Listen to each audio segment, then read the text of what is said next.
Jeff with Bass Musician Magazine, here with Liam from Dillinger Escape Plan. Hi again. We're just going to have a quick chat about life and bass and whatever else we want to talk about right now. So I guess how'd you get started with playing bass?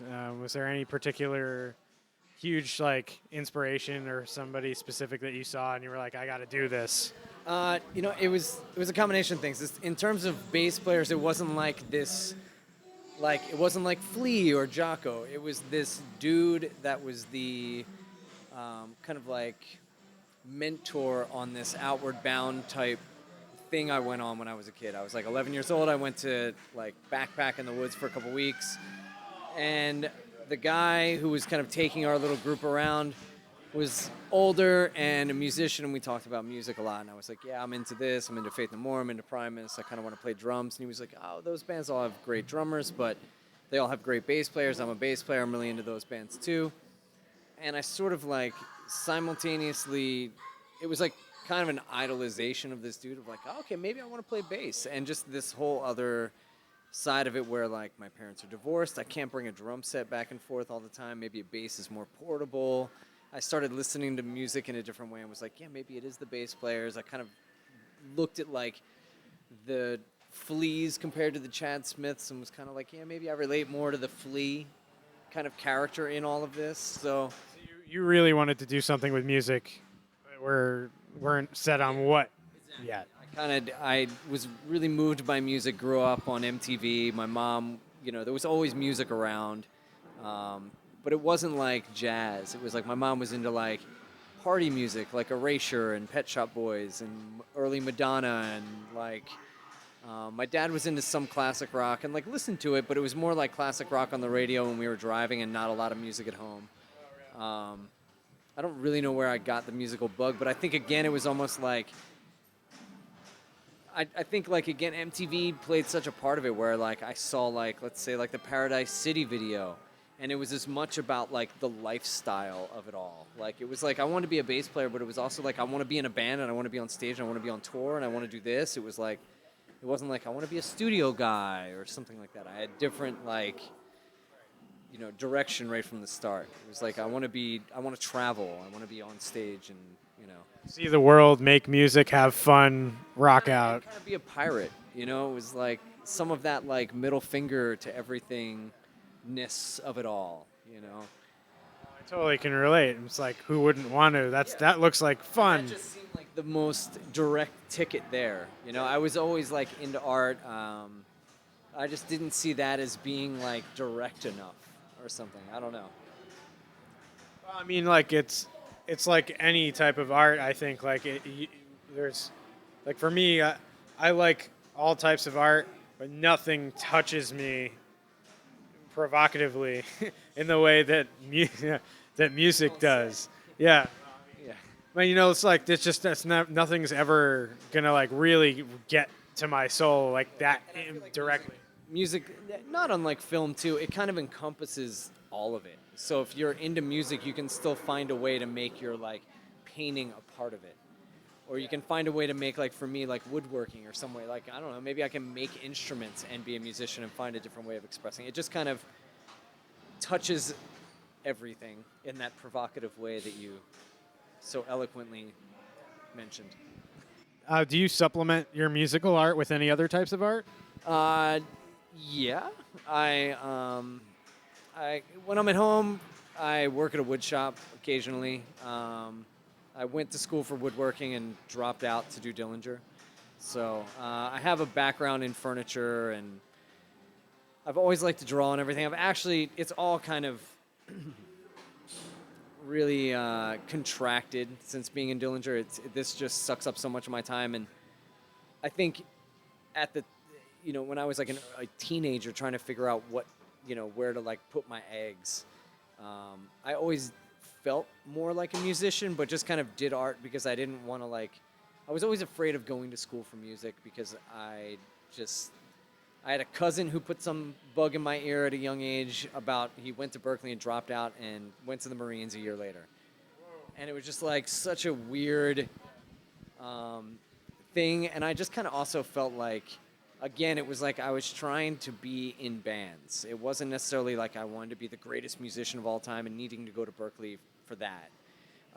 So I chose to go to an art school so that I could kind of, you know, worst case scenario, I could hate art and still love music.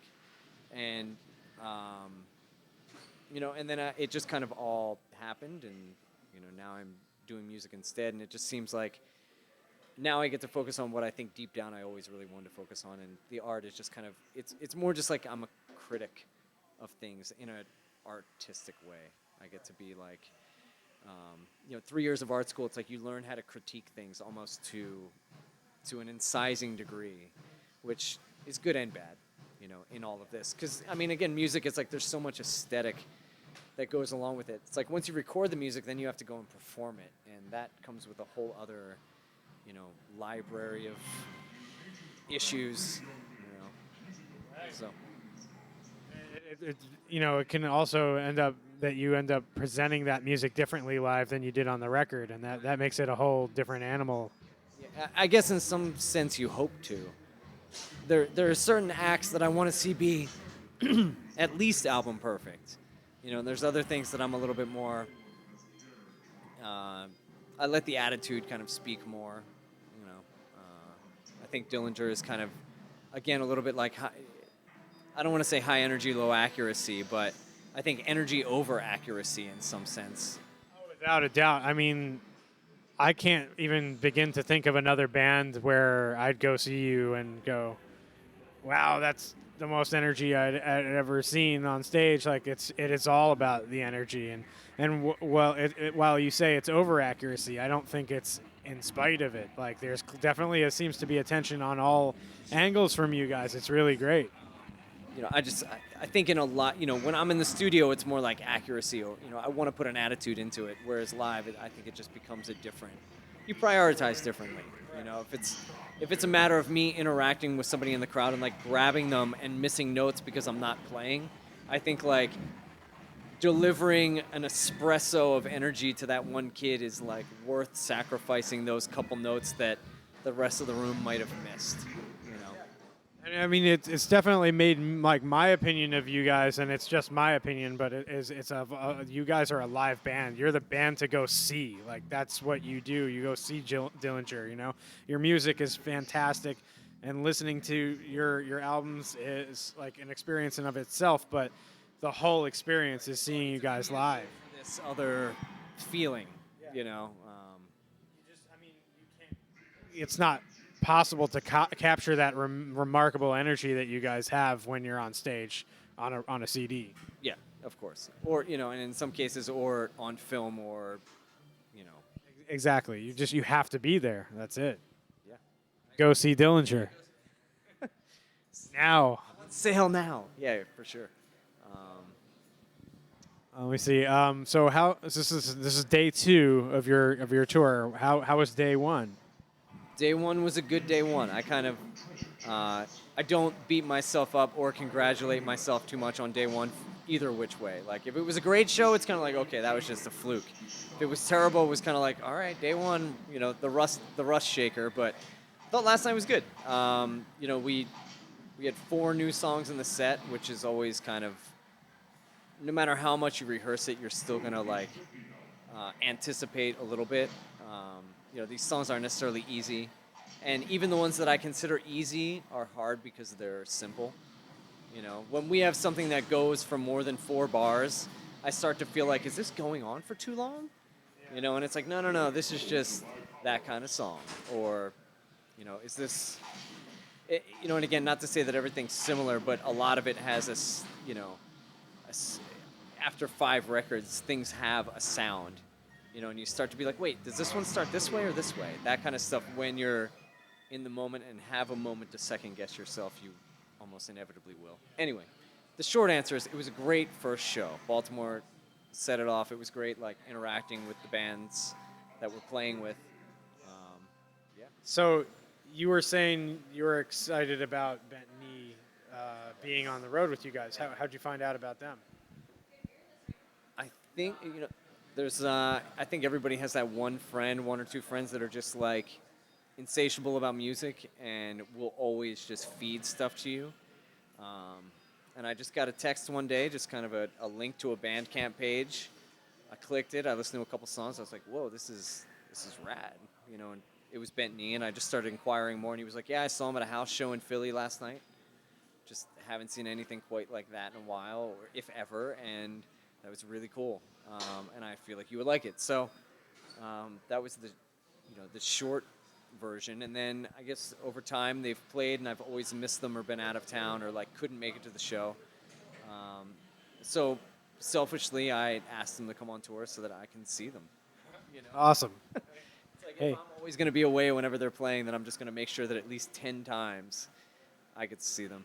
Yeah, that's awesome. Hey, supporting younger aspiring artists and listening to music you like. For sure, absolutely. So back to Dillinger, based on what you were saying before, how many did you do other band things before you ended up with Dillinger? Or, because But no, I mean nothing. Maybe something that's like suburban Philadelphia people would care about, but like nothing I would say.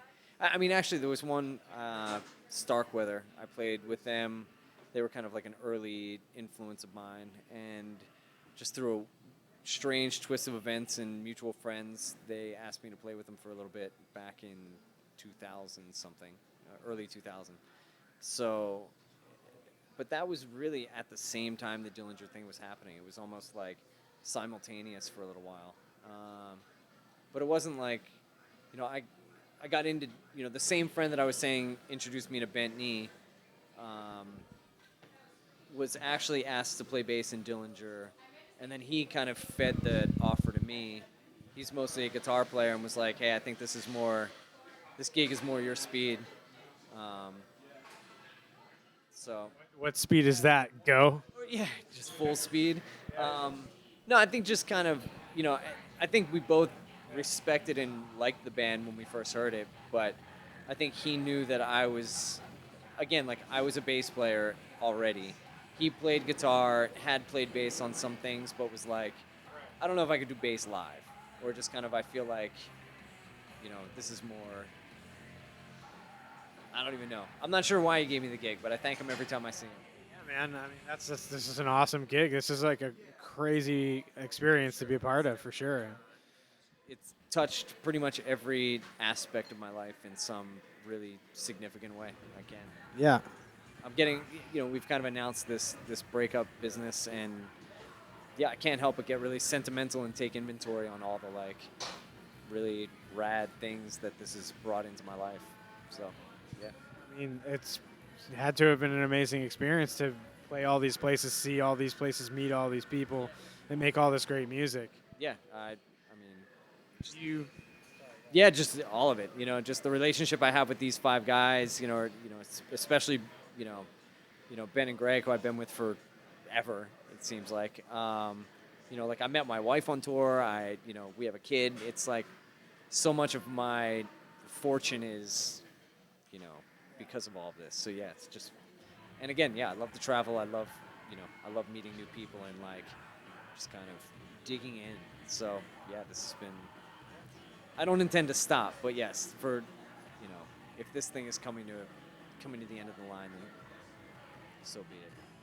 well, do you have any plans, any musical projects you have brewing, other things that you want people to know about? I should have 2 other full lengths worth of rad metal coming out in 2017. So Awesome. You guys will have to make sure you get out and check out what Liam's up to.